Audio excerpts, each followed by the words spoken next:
congratulations, we are officially under contract on your home. Woohoo! So I wanted to share with you what you can expect moving forward from now until closing day, just that you're fully prepared and fully educated on what the next steps are.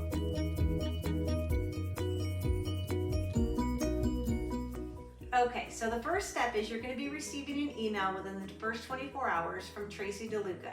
She is my transaction coordinator / assistant. In this email, she'll detail all of the parties that are involved, the important dates, and a copy of the contract. If she's asking for information, please get back to her in a timely manner. Her job is to coordinate between all the parties. So she's going to be working with yourself, with the buyer's agent, with the buyer's lender, the inspector, title company. So she's going to be reaching out via email. If you don't want to work via email, you prefer phone calls or text, just let us know and we'll make that accommodation. Okay, so once we've gotten the first initial introduction email, the second step is going to be the earnest money deposit. This is something that the buyers will be putting down. It'll be at the title company, and they usually have about 3 days to put that down once the contract has been accepted. Once the buyers make that earnest money deposit, we'll send you a copy of the receipt showing that the buyer has made that deposit.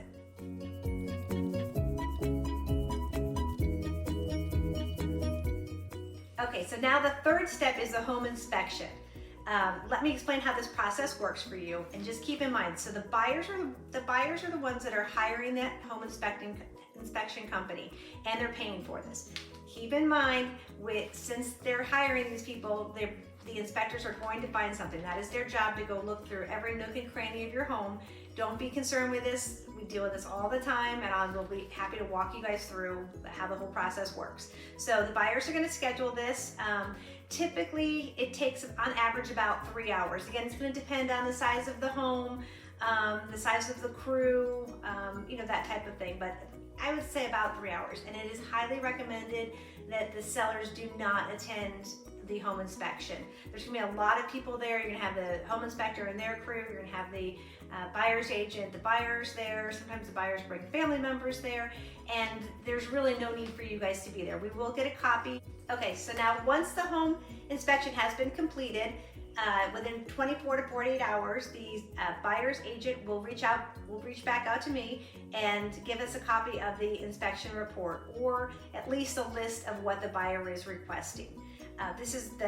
Let me just continue to explain this process for you. So once we receive this report, the buyers may ask us to do several things. They may ask us either to fix some of the items on there, to replace it, or to give a credit. You as a seller have 3 options. The first is you can say, yes, I will be happy to do some research to hire a licensed professional to fix the items that were requested. Once you do that, the work is done, you'll pay for that licensed person. And then you'll also provide a copy of the receipt to myself, which we will send to the buyer's agent, and to show that the work has been done and completed. The buyer at that point has a choice to re-inspect, hire the inspector back out and have it re-inspected. The second choice you have tends to be a lot easier, and that's just to give the buyer a credit at closing. So that comes out of your net proceeds. It's not any money that you need to actually physically give to the buyer, but you may say, you know what, it's easier for me to just give you some money back to repair some of these items. And then the third option is you can say no. You can take the house as is. I'm not going to make any of these repairs, any of these requests. I'm not going to give you any credit. And at that point, as long as we're in the inspection period window, the buyer has the opportunity to get their earnest money deposit back and to cancel the contract. Okay, so those are your 3 options. What I like to talk to my sellers about is when we're going through this repairs negotiation, basically, is things that are important for like safety, security, those types of things. If it's a roof issue or there's a plumbing leak, some of the bigger issues where safety and security are important to take care of. A lot of the other stuff is just things that the buyers can do when they move in. So at this point, everyone wants to move forward. I know you as a seller are looking forward to selling your home and moving on. The buyers are super excited about your house and want to make this work. So it just becomes a negotiation. We just need to all stay in contact about what you feel comfortable with and what you want to do moving forward. Okay, so we've made it through the repairs the inspections, all of those great things. Now we're on to the appraisal. So before I ever met with you, I went ahead and I looked at all the comps. I gave you my opinion on price for your home, and that's where we listed it, and we're under contract. So that part is great. However, the buyer's mortgage lender is going to hire a professional appraiser to assess the value of your home. What I gave you was my opinion on the value. I'm not a professional licensed appraiser, so now the mortgage lender will hire them. They're going to look at the condition of the home, the age of the home, any upgrades that you've done to the home, and the comparables of what have sold within the last 6 months in that same area. They're going to give their assessment of the value to the mortgage lender, and if it assesses for the amount that we're under contract for, everything's great, we move forward. If it assesses under, then it becomes a negotiation again. So the buyer's agent will let me know, hey, we have a gap of $5,000, let's say. At that point, we can either choose as a seller to lower the price to $5,000 to the assessed value. We can do a compromise with the buyer, see if they'll contribute, let's say $2,500, and we lower the price $2,500 to meet in the middle. Or we can say, I'm sorry, this is the price, take it or leave it. The buyer can cancel the contract at that point, get their deposit back, and we put the house back on the market.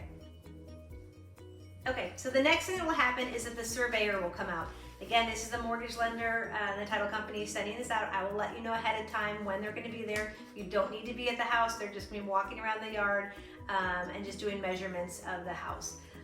They're just going to look at basically the property lines at this point. Congratulations, we're on the last step now, which is closing. You're almost there. So the next thing is that the title company will be reaching out to you to schedule your closing date. They're going to need to know 2 pieces of information. The first is if you have a mortgage on your existing home, they're going to need all the contact information so that they can do the payoff to that mortgage company at closing. And then the second thing they're going to need to know is, will you be present at the closing, or will we need to set up a mobile notary to come to your location? Closing itself will take about a half an hour, maybe a little bit less than that. Another thing that we can do that might make it more convenient for you as well is if you'd like to pre-sign before your closing date, just let me know and I can set that up. That way you don't have to worry about cleaning and boxing everything up at the same day that you're also trying to close. So we can make that much more convenient for you as well too.